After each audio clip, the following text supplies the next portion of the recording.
بسم اللہ الرحمن الرحیم. السلام علیکم ورحمۃ اللہ. You are watching Lawyers TV and I'm Aslam Pervez, advocate. Today I'm going to discuss about Article 34, Constitution of Pakistan, 1973. What does Article 34 says about women's rights?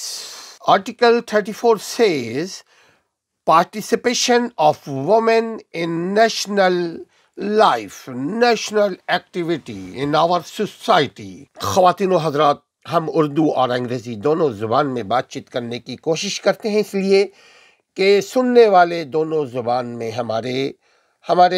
ہمارے viewers دونوں زبان کے سننے والے ہیں، اور جو اسپیشلی یورپ اور امریکہ میں رہائش پذیر ہیں، رہتے ہیں، وہ خالص اردو ان کو سمجھ میں نہیں آتی، لہذا مکس کر کے بات کرنے کی کوشش کرتے ہیں. دراصل ہمارا مقصد یہ ہے کہ آئینی اور قانونی حقوق سے عوام کو مطلع کیا جا سکے، چونکہ ہمارا بلیو یہ ہے کہ وہی قومیں ترقی کیا کرتی ہیں جن کا قانونی اور آئینی اور اخلاقی حق اور احساس ذمہ داری ہو، جن کو حق اور فرض کا علم ہوگا، وہی دنیا میں سرخرو ہو پائیں گے.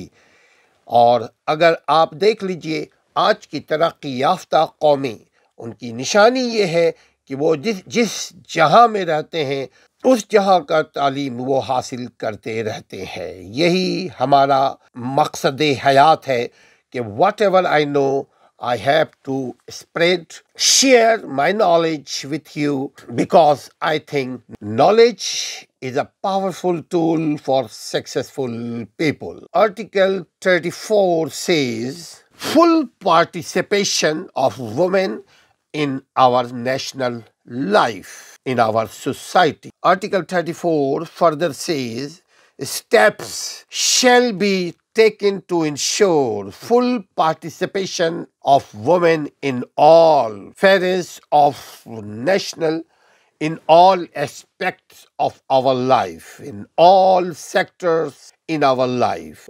Because man and woman, they both have to know their rights, because they are citizen of some country, they are citizen of global. And Islam encourage us to improve our knowledge. Islam always says, Allahumma Rabbi zidni ilma.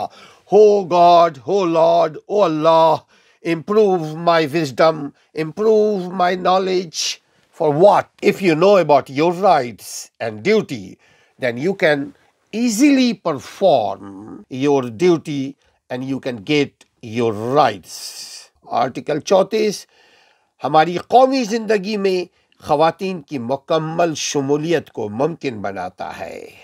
آپ کو حق فراہم یہ article کرتا ہے کہ خواتین دنیا کے تمام شعبوں میں اپنے حد میں رہتے ہوئے، ایک بارڈر میں رہتے ہوئے، اپنے چادر اور چار دیواری کا خیال رکھتے ہوئے دنیا کی ترقی میں مرد کے شانہ بشانہ چلے. آرٹیکل 34 مزید یوں بھی وضاحت کرنے کی ہم کوشش کرتے ہیں ناظرین کہ ہم عورت مرد اور عورت میل اینڈ فیمیل یہ ایک دوسرے کے لباس ہیں. معاشرے کی خوبصورتی عورت اور مرد دونوں کے ساتھ مل کر چلنے سے ہے، مگر ذمہ داریاں الگ الگ دونوں کی ہیں. اسلام نے عورتوں کو بے پناہ حقوق سے نوازا ہے.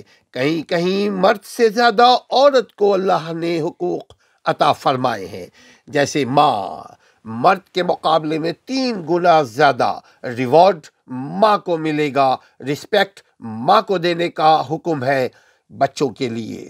اسی طرح آپ دیکھ لیجئے بہنیں لاڈلی ہوتی ہیں اپنے بھائی کی، اپنے باپ کی، پھر جا کر اپنے شوہر کے یہاں اپنے گھر کی مالک بن جاتی ہیں، ملکہ بن جاتی ہیں. عورت گاڑی کے 2 پہیوں کی طرح ہوتی ہیں، اور اب اللہ کی قدرت سے فیمیل یعنی خواتین تعداد میں عددی اعتبار سے مردوں سے کہیں زیادہ ہیں، لیکن تعلیمی اعتبار سے عورت ناخواندگی کا شکار ہے. عورت مرد سے تعداد میں کہیں زیادہ ہے لیکن تعلیم میں کم ہے. اس کی وجہ کیا ہے؟ اس کی وجہ جانکاری کی کمی، نالج کی کمی، اپنے حقوق سے کم آگہی، جب عورت کو پتہ چلتا ہے کہ آپ کا کیا حق ہے، عورتوں کی کیا حقوق ہیں، تو وہ گھروں میں رہتے ہوئے بھی تعلیم حاصل کرتی ہیں۔ ناظرین، تعلیم کو ہم دو حصوں میں لے کر آئیں گے۔ ایک تعلیم جو انسان کے ذہن کو پالش کرتا ہے، ایک تعلیم جو انسان کو پیشہ ور بناتا ہے۔ یہ دونوں تعلیم ضروری ہے، یعنی ہماری شخصیت کو نکھارنے کے لیے بھی علم کا ہونا ضروری ہے، عورت یا مرد، بچہ یا بچی، تعلیم ہمارے لیے نہایت ہی ضروری ہے۔ اقرأ بسم ربک الذی خلق، ہماری قرآن بھی ہمیں اس بات کی ترغیب دیتا ہے، علم حاصل کرو، عورت مرد دونوں کو اپنے اپنے حساب سے۔ آئین پاکستان آرٹیکل 34 بھی عورتوں کو انسٹیگیٹ کرتا ہے، عورتوں کے تعلیم کو پروموٹ دینے کے لیے، حوصلہ افزائی کے لیے قانون بنائے گئے ہیں۔ اسی لیے اب دیکھ لیجئے، آج کے اس دور میں عورتیں اگر تعلیم کے میدان میں آتی ہیں تو کہیں کہیں مرد سے زیادہ نمبر، مرد سے زیادہ تعلیم، مرد سے زیادہ علم حاصل کر لیتی ہیں، کاغذی اعتبار سے بھی اور فنی اعتبار سے بھی۔ آج کے ہر ماں باپ کی یہ خواہش ہو رہی ہے، اور دیکھ لیجئے آج کے دور میں ہر ماں باپ کی یہ خواہش ہو رہی ہے کہ ان کی بیٹی بھی بیٹا کے ساتھ ساتھ تعلیم حاصل کرے۔ بلکہ بسا اوقات یوں دیکھنے میں آتا ہے کہ بھائی تو ادھر ادھر تاک جھانک، ادھر ادھر وقت کے ضیاع کرنے میں تعلیم سے پیچھے رہ جاتے ہیں، جبکہ بہن تعلیم میں آگے چلی جاتی ہیں۔ چونکہ عورتوں کی ایک خصوصیت ہے، نیچرل ایک ہیبٹ ہے کہ وہ جس کام سے لگتی ہیں اس کام کو پائے تکمیل تک پہنچا کر ہی رکتی ہیں۔ اسی لیے آج دیکھ لیجئے ہمارے معاشرے میں عورت وزیر اعظم بنی، ہمارے معاشرے میں عورت جسٹس بن رہی ہیں، ہمارے معاشرے میں بہت جلد آپ دیکھیے گا کہ پاکستان میں چیف جسٹس آف پاکستان بھی ایک عورت بنتی ہوئی نظر آ رہی ہے۔ ناظرین، اپنے آئینی اور قانونی حقوق سے آگہی کے لیے اس لائرز ٹی وی کو دیکھتے رہیے، اور مزید معلومات کے لیے آپ ہمارے ویب سائٹ کو بھی وزٹ کیجئے، legalrightsactivist.org۔ آپ اس پہ آئیے، آپ دیکھیے، آپ کو بے شمار معلوماتی چیزیں انشاءاللہ تعالی ملیں گی، کیونکہ انسان اور جنات میں، انسان اور دیگر مخلوقات میں جو فرق ہے وہ علم ہے۔ ناظرین، علم کو پروموٹ کرنا، علم کو پھیلانا ہماری اور آپ کی ذمہ داری ہے۔ آج عورت ملک کے ایوانوں میں بھی بیٹھی ہوئی ہے، آج عورت ملک کے ایوانوں میں بھی ایک کثیر تعداد میں موجود ہے، اور مسلسل اضافہ ہوتا جا رہا ہے، اور مسلسل ان کی تعداد میں اضافہ ہوتا جا رہا ہے۔ آج وکیل کو دیکھ لیجئے عورت، جج کو دیکھیے عورت، ہر شعبہ زندگی میں دیکھیے عورت اپنا رول پلے کر رہی ہے، عزت کے ساتھ، پردے کے ساتھ، احترام کے ساتھ۔ آج پولیس میں بھی آپ عورت کو دیکھیں گے، فوج میں بھی عورت کو دیکھیں گے، رینجر میں بھی عورت کو دیکھیں گے، ملیشیا میں بھی عورت کو دیکھیں گے، گاڑی چلانے میں بھی عورت کو دیکھیں گے، جہاز چلانے میں بھی عورت کو دیکھیں گے۔ یہ سب علم کے ثمرات ہے۔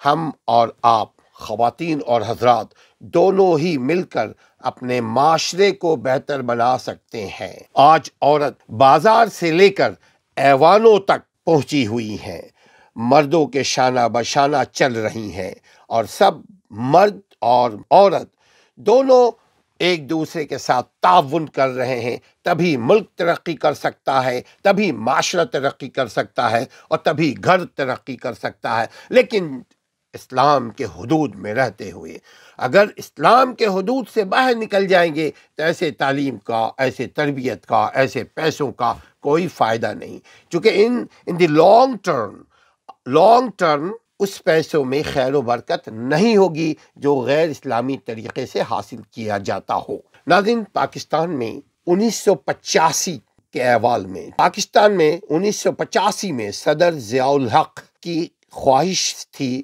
کہ عورت بھی مرد کے شانہ بشانہ اسمبلی میں بھی ہو، سینٹ میں بھی ہو اور سیاست میں بھی ہو۔ اسی لیے صدر ضیاء الحق کے دور میں ملک میں ایک الگ خواتین کے لیے وزارت قائم کر دی گئی تھی، اور اسی قانون کے تحت آج خواتین دنیا کے ہر شعبے میں شریک کار بن رہی ہیں۔ اس کی سٹارٹنگ تو ویسے تو پاکستان میں قانونی طور پر، آئینی طور پر اس کی سٹارٹنگ ضیاء الحق مرحوم نے کی تھی۔ وہی قومیں ناظرین، وہی قومیں ترقی کیا کرتی ہیں جن کا آئینی حق معلوم ہو۔ قوم میں عورت مرد دونوں ہے اور قانونی حقوق معلوم ہو، تاکہ دنیا میں جینے کا طور طریقہ سلیقہ عزت کے ساتھ اپنی زندگی، دنیا میں جینے کا طور طریقہ سلیقہ معلوم ہو اور دنیا میں ترقی کر سکے۔ علم کے بغیر کوئی ترقی نہیں کر سکتا۔ ناظرین، ایسی ہی ویڈیو کو دیکھنے کے لیے ہمارے چینل کو سبسکرائب کیجئے، آگے شیئر کیجئے، تاکہ آئندہ آنے والے ویڈیوز بھی آپ تک پہنچتی رہے۔ اپنے گھر والوں کا، اپنی ماں بہنوں کا خیال رکھیے گا، ان کی تعلیم تربیت پہ دھیان دیجیے گا۔ اللہ نگہبان۔ السلام علیکم ورحمۃ اللہ۔